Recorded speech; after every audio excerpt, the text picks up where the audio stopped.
दीपावली का त्योहार 2-3 दिन में ही आने वाला था। गिरजा देवी के घरों में भी उनकी दोनों बहुएं रूबी और तन्नू घर की साफ सफाई वगैरह करने में बिजी थीं। तन्नू घर की बड़ी बहू थी जो काफी निर्मल और शांत स्वभाव की थी, और वहीं रूबी उसकी छोटी देवरानी थी जो बहुत ही तेज तर्रार थी। पर दोनों बहुओं में बहुत आपसी प्रेम था। वो दोनों काफी मिलनसार थी। तन्नू बड़ी थी तो उसे इस घर में ब्याह कराए 3 साल से ऊपर ही हो चुके थे। वो काफी गरीब परिवार से भी थी। गिरजा देवी अपनी बड़ी बहू को शुरू से ही बहुत प्रताड़ित करती थी, पर बहू उन्हें कोई पलटकर जवाब नहीं देती थी। पर छोटी बहू के आने से तन्नू का अब बहुत मन लग जाया करता था। वो दोनों सुबह जल्दी ही उठकर सारे काम साथ मिलजुल कर लेती थी और मिलजुल कर रहती थी। दिवाली की साफ सफाई करने के बीच तन्नू की देवरानी रूबी ने कहा, दीदी कल धनतेरस है और उसके अगले दिन दिवाली, तो आप दिवाली पर क्या पहनने वाली हैं? मैं साड़ी पहनूंगी। अच्छा, और ज्वेलरी? ज्वेलरी में क्या पहनेंगी? ज्वेलरी आर्टिफिशियल होंगे मेरे पास, वो ही पहनूंगी। आर्टिफिशियल क्यों दीदी? दिवाली है, इतना अच्छा त्योहार, आर्टिफिशियल नहीं गोल्ड के पहनिएगा। छोटी बहू रूबी ने चहकते हुए कहा। हाँ, पहनने का मन करता ही है, पर वो गहने मम्मी जी के पास है तो कैसे पहनूंगी? तो मम्मी जी से मांग लेंगे ना। मेरे भी शादी में चढ़े गहने मम्मी जी के ही पास है। उन्होंने मुझसे लेकर रख लिए थे कि जब जरूरत पड़ेगी तब वो दे देंगी। चलिए मैं शाम को फ्री होकर मम्मी जी से मांगूंगी। दोपहर तक दोनों बहुएं काम से फ्री हो गई। छोटी बहू रूबी ने देखा कि उसकी सास बालों में कलर करके बरामदे में बैठी है। रूबी ने अपनी जेठानी तन्नू से कहा, दीदी मम्मी जी बरामदे में बैठी हैं, क्यों न मैं अभी ही इनसे अपने गहने मांग लूं? घर में और भी तो काम होते हैं, फिर समय मिले ना मिले। इतना कह रूबी अपनी सास के पास चली गई और तन्नू वहीं खड़ी रह गई। छोटी बहू को देखते ही सासू माँ बोली, क्या हुआ बहू, घर की साफ सफाई सब हो गई? हाँ मम्मी जी, हो ही गई है, थोड़ा बहुत बचा है, उसे कल तक कर लेंगे। अच्छा मम्मी जी, मुझे आपसे एक काम था। क्या? बोलो।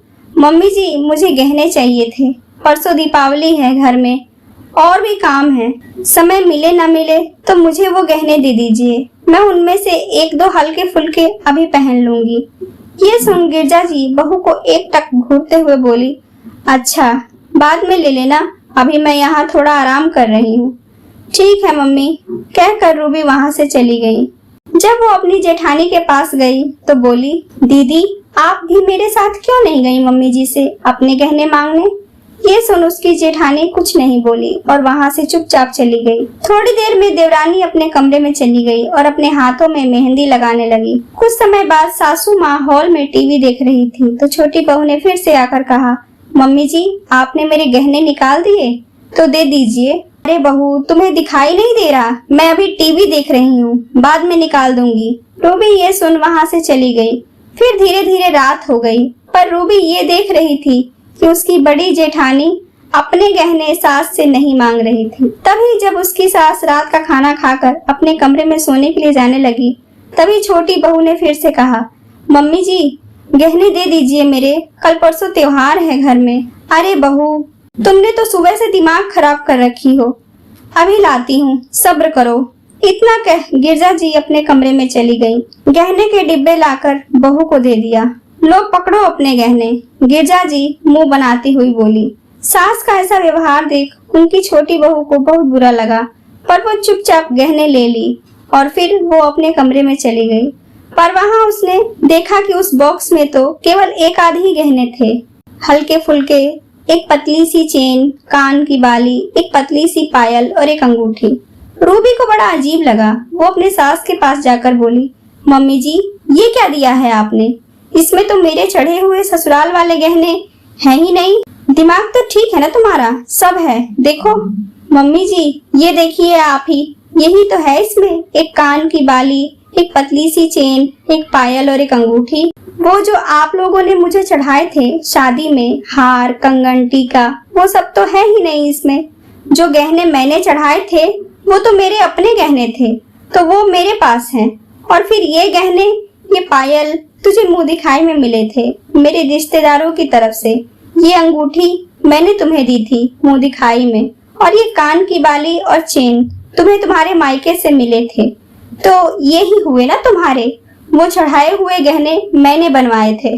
तुम अपने मायके से 2 रुपए भी दहेज नहीं लाई थी, तो वो तुम्हारे कैसे हुए? सारे गहने मैंने अपने पैसे से बनवाए थे, तो वो मेरे हुए, इसीलिए मैंने रख लिए। सास की बात सुन रूबी को झटका सा लगा। ये कैसी औरत है, कैसी सोच है इनकी। बहू बेटी को तो सास कितने अच्छे से रखती है, इसमें बड़ाई इनके ही घर की ना होगी। पर मम्मी जी कैसी बातें कर रही हैं? क्या मेरे मायके से मुझे दहेज नहीं मिला तो मुझे ससुराल में यूं ही रहना पड़ेगा? रूबी की आंखें भर आई। तभी उसकी जेठानी तन्नू आकर उसे उसके आंसू पोंछने लगी। मत रो रूबी। दीदी, ये मम्मी जी किस तरह की बातें कर रही हैं? क्या मैं इनके घर की बहू नहीं? मेरे मायके वाले उतना दहेज देने में सक्षम नहीं थे तो नहीं करती ये शादी। उस टाइम तो इन्होंने कहा था मेरे मम्मी पापा से कि हमें कुछ नहीं चाहिए, मैं अपनी बहू को बेटी बनाकर रखूंगी, बस अपनी बेटी दे दीजिए। मेरे मायके वाले नहीं अफोर्ड कर सकते थे दहेज, तो नहीं दिया। तो नहीं चढ़ाती ये गहने, समाज को दिखाने के लिए चढ़ाई थी क्या बस? अरे छोटी देवरानी, आपको तो इन्होंने कुछ गहने दे भी दिए, पर मुझे तो मेरे मायके वाले और मुंह दिखाई के भी नहीं दिए, क्योंकि शादी के बाद मेरा जीने से गिरकर पैर फिसल गया था। पैरों का ऑपरेशन हुआ था, हॉस्पिटल का खर्चा हुआ, तो सासू माँ कहती हैं कि इतना खर्चा किया है तुम्हारे लिए, और मुझे भी मेरे मायके से कुछ दहेज नहीं मिला था क्योंकि मेरे परिवार में बहुत गरीबी है। तो सास कहती हैं कि तुम दहेज नहीं लाई और तुम्हारे पीछे हम लोग का कितना खर्चा हो गया, इसीलिए उसकी भरपाई के लिए मेरे मायके की 1-2 छोटी छोटी चीजें भी मुझे नहीं मिली, जो मेरे मम्मी पापा ने बहुत मुश्किल से मुझे दिए थे।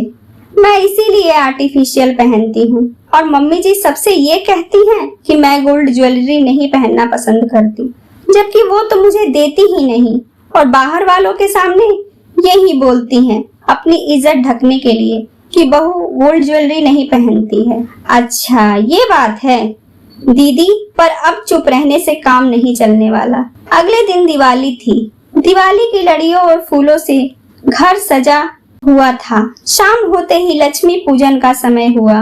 गिरजा जी सुंदर सी साड़ी में सजी धजी गहने पहने दीप जलाने की तैयारी करने लगी। उनकी बड़ी बहू तनु ने एक हल्की साड़ी और आर्टिफिशियल चीजें पहन रखी थी, पर जब दिए जलने लगे तो उनकी छोटी बहू रूबी ने एक साड़ी पहनकर हाथों में दिए लेकर चारों तरफ रखने लगी। उसने कुछ भी गहनों के नाम पर नहीं पहने थे, खाली गला, खाली उंगली, खाली कान। तभी आस पड़ोस से कुछ पड़ोसी दीपावली का प्रसाद लेकर आने लगे। गिरजा जी को देख कुछ लोग कहने लगे, अरे गिरजा जी, आप तो बहुत सुंदर लग रही हैं, पर आज लक्ष्मी जी का पूजन है और आपके घर की लक्ष्मी कैसे सूनी सूनी सी लग रही है। ये तो अभी नई नवेली तुम्हारे घर की छोटी बहू है, आज दिवाली है, ये घर की बहू कैसी लग रही है? घर की बहू बेटियां ऐसे अच्छी नहीं लगती, सुहागनों को श्रृंगार में रहना चाहिए। ये सब सुन गिरजा जी के पति अपना चश्मा नीचे करके बहू को ध्यान से देखने लगे। तभी गिरजा जी पड़ोस की औरतों से बोली, अरे बहन, मेरे घर में किसी चीज की कमी थोड़ी ही न है, पर मैं क्या बताऊं, एक बड़ी बहू है उसे आर्टिफिशियल ही पसंद है, और एक छोटी बहू आई है तो सब कुछ इसके पास है, पर पता नहीं ये कैसी है जो पहनती नहीं। ये सुन वो पड़ोसन छोटी बहू को बोली, बहू, सुहागनें श्रृंगार में ही अच्छी लगती हैं। जब सास चाहती हैं, तुम्हें देती हैं सब चीजें, गहने, कपड़े, तो तुम्हें भी सज संवर कर रहना चाहिए। आज लक्ष्मी पूजन है और घर की लक्ष्मी इतनी सोनी सोनी, ये सही नहीं। इतना सुन गिरजा जी की बड़ी बहू ने तो कुछ नहीं कहा, पर छोटी बहू तुरंत बोली, आंटी जी, हम तो गरीब घर से आए हैं, मेरे माँ पापा ने कुछ दहेज भी नहीं दिया, तो हम कहाँ से गहने पहनेंगे? मम्मी जी ने इस घर में हमें शरण दी है, अब गहने थोड़ी देंगी? घर की लक्ष्मी हम थोड़े ही हैं, मम्मी जी हैं। अरे बहू, ये कैसी बातें कर रही हो? दहेज नहीं लाई हो तो अब तुम बहू हो, बहू की इज्जत ससुराल की इज्जत होती है। अरे गिरजा बहन, जब आप बहू को ही लक्ष्मी नहीं मानती हो तो लक्ष्मी पूजन करने से क्या फायदा? असली लक्ष्मी तो तुम्हारी बहू है। इतना कह पड़ोसन चली गई। रूबी के ससुर जी अपनी पत्नी को डांटते हुए बोले, इतने गहने बहुओं के लिए बने हैं और आज बहू कैसी लग रही है?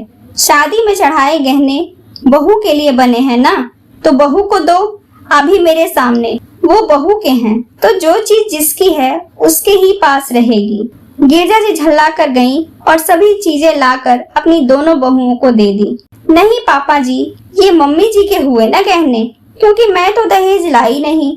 छोटी बहू बोली, नहीं बहू, तुम मेरे घर की इज्जत हो और लक्ष्मी भी, और आज से लक्ष्मी बनकर रहो और हर त्योहार पूजा में लक्ष्मी बनकर ही रहना और इन गहनों को अब अपने पास ही रखना। आज से जो चीज जिसकी है वो उसी के पास रहेगी। गिरजा जी ने नजरें नीची कर ली और अपनी गलती पर पछताने लगी।